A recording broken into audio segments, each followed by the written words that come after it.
Hello everybody, welcome back to my channel.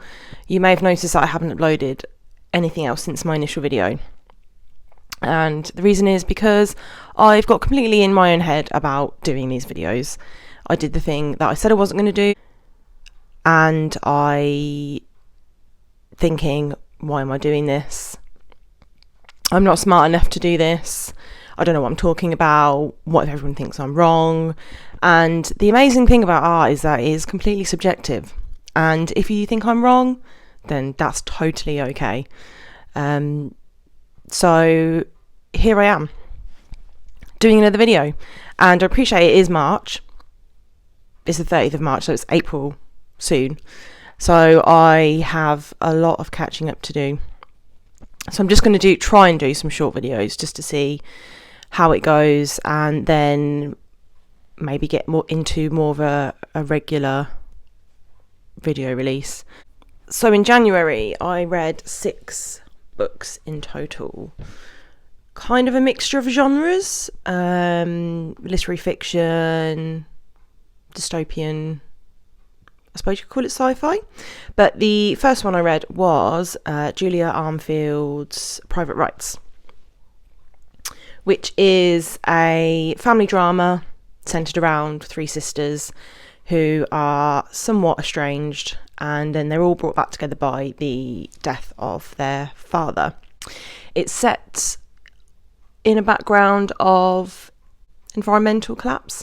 It's been raining for a long time, and it's set in London. So normal forms of transportation aren't available anymore. They've got to use boats to get around. Environmental collapse is not really at the forefront of the story. It's more centred around the family drama of these 3 sisters. And I really liked this. I've read Our Wives Under the Sea by Julia Armfield, and again, that was amazing. Class as a horror, but not particularly horror. I would say it's just a bit more unsettling, but this book was, I would say, slow. Is slow the right word? Not a lot happens. It's more about building the atmosphere and the tension. And the thing that I took away, I think, more than anything, is the element of the environment is collapsing, but everyone still has to pay their bills and they have to go about their life and do their normal things. And even in the face of environmental apocalypse, you still have to go and do capitalism. You still have to go and do capitalism, basically, and the endurance of that. And I wouldn't say it's an enjoyable read. It's not particularly happy, but who says art has to be happy all of the time? It's 3 POVs. Actually, it's 4, because one of the POVs is the city, which I really enjoyed particularly. Like the city's talking, it's an amorphous being. It has its own perspective on things, but it's mainly the 3 sisters POVs. And what I found was 2 of the POVs were very similar, and at points when I was reading it I did struggle to distinguish between which of the 2 sisters it was. But the 3rd sister is different in tone, and as you find out from the story, there may be a reason for that. It wasn't particularly difficult to read. The POVs were pretty straightforward. It's a fairly linear timeline. There are some jumps back and forth to sort of explore their upbringing and their relationship, and the relationship with their father as well. But all in all, great read. Didn't find it particularly difficult to read. The POVs weren't particularly challenging, and I gave this 4 out of 5. So the next book I read in January was The Wax Child by Olga Ravn. I struggled with this book. I struggle bus. I was on the struggle bus for this book. Oh God. It's based on real life 17th century Danish witch trials, and it's centered around a wax child that was actually a real thing, which is interesting, and it would be used in instances of women who've miscarried. They would use the baby to simulate having a child, and for other reasons. Maybe it's a toy as well, I'm not sure, but this book was too abstract for me. I just really struggled. It's all from the POV of the wax child, so in that respect it's good, but there were no speech marks between any of the women talking in the book. It's just almost stream of consciousness, which I kind of struggle with anyway, but with nothing to distinguish between the particular characters, who's talking to who. I really struggled. Another thing with this book is the chapters are so long. As a dyslexic reader, what I find helpful is reading a couple of chapters, putting it down, and then you pick it up and it's almost fresh. You're starting a new chapter, it's new information, and with very, very long chapters, it's picking it back up halfway in between. You've got to go back and read it, reread paragraphs, figure out what's going on, and especially with the abstract nature of the book on top of that as well. My God. And I read it on my Kindle, and I think at one point it said one of the chapters was like 2 hours long, and I just cannot read for 2 hours. I cannot focus for that amount of time. Whether you're neurodivergent or not, I think maybe most of us would struggle. That was annoying. I just found the writing, I can't really describe it. It was just really difficult. I think I read on Goodreads a lot of people did struggle with this book. WTF is used quite a lot on some of the reviews. It wasn't for me. And she does have another book out called The Employees, I think, which concept sounds amazing, right up my street. However, I'm probably going to give it a wide berth after this book. So if those things interest you... Oh, hello. That's Moose. Then yeah, pick it up. But yeah, for a neurodivergent reader, anyone that struggles with lyrical prose, nah. What did I give it? Generous 3, rethinking now, probably 2. My third book in January was Tender as the Flesh by Augustina Bastarrica. This is a dystopian sci-fi in which a mysterious virus has come to Earth. Nobody knows where it's from. And essentially, humans who eat animal flesh will die. So humans have decided to farm other humans. Totally. But the thing is, I can actually see that happening. This follows Marco, who is the owner of one of these plants slaughtering humans, but they're not called humans. I think they might be called heads, which is even weirder. And it follows him going around his daily business, going to different plants, speaking to other individuals, how they can maximise profit, etc., etc. It's a really, really interesting premise, and it's the kind of stuff that really does interest me. However, I don't think this book said much, which is hard, I think, based on the subject matter. But there wasn't any social commentary, there wasn't any sort of internal struggle from the main character about why he was doing this, what was he doing it right. And I think to a certain extent there were elements of that, but I just don't think it really said much. Actually, funny enough, I read on some of the reviews that some people who eat meat, because I'm a pescatarian, so I don't actually eat meat, they were saying that it made them want to stop eating meat, which is really, really visceral. And I think that's something that's, for a book to be able to do that, I think says a lot. It was really, really visceral. It was really difficult to read. These people aren't treated as people. They're beings, they're profit. They can't speak. They're not taught to speak. They're just kept in cages. much like the, meat production of our time. But ultimately, it didn't really say much. There was a twist. Can you say that? Was it a twist? But it wasn't enough to make the book any better for me. So that's my opinion. Although I did read The Unworthy last month, and that was marginally better, but again, but I'll go over that in the video. So yes, three stars. In terms of difficulties, neurodivergence, again, it's quite a linear timeline. There's one POV. The language isn't particularly difficult to follow. The only thing I'd say is that if you do have a nervous disposition, or maybe some things make you feel a little bit uncomfortable when it comes to body horror, this book might not be for you. So, the next book I read in January was Passing by Nella Larsen. This is quite a short book. It's 171 pages, so it was a fairly quick read, but it was a really, really interesting read as somebody who is white. I know, shock.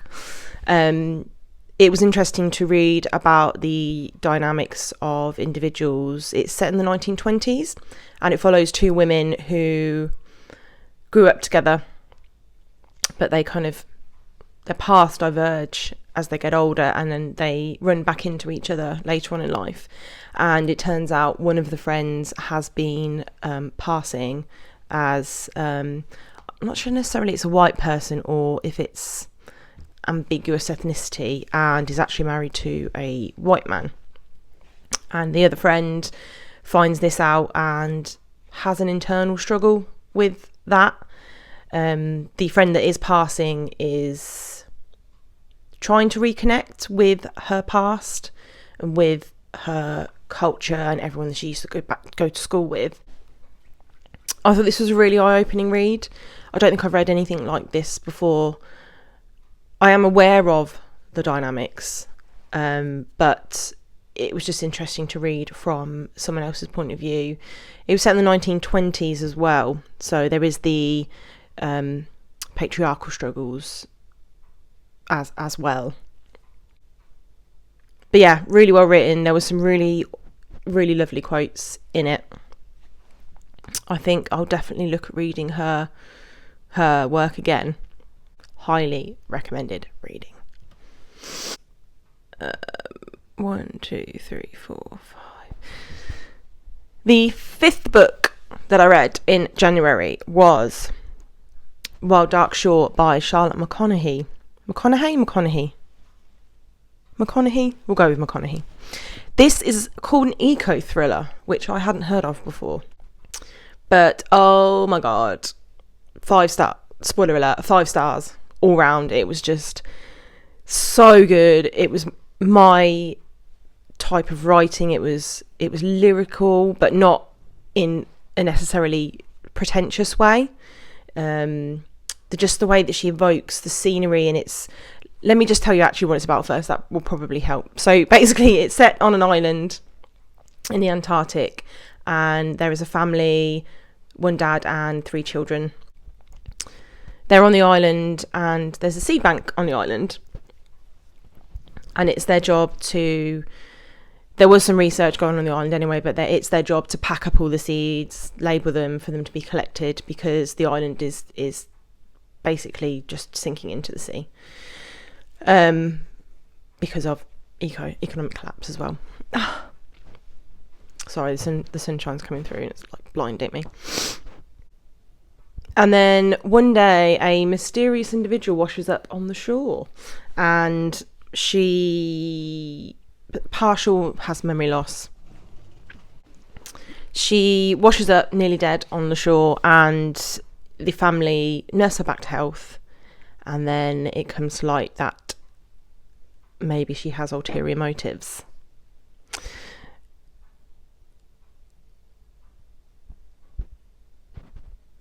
I really love Charlotte McConaughey's writing style. It's just it's moody and evocative, and she just paints such a great picture of the weather, the animals, and I just felt really strongly for all the characters in the book. I was really deeply invested in them as people, because you could see how much they cared about this island, everything that they've because in the book, they, from what I believe, the children have been on the island for most of their childhood, so they don't really know anything else. They don't have modern technology, they don't have any sort of external communication with the outside world.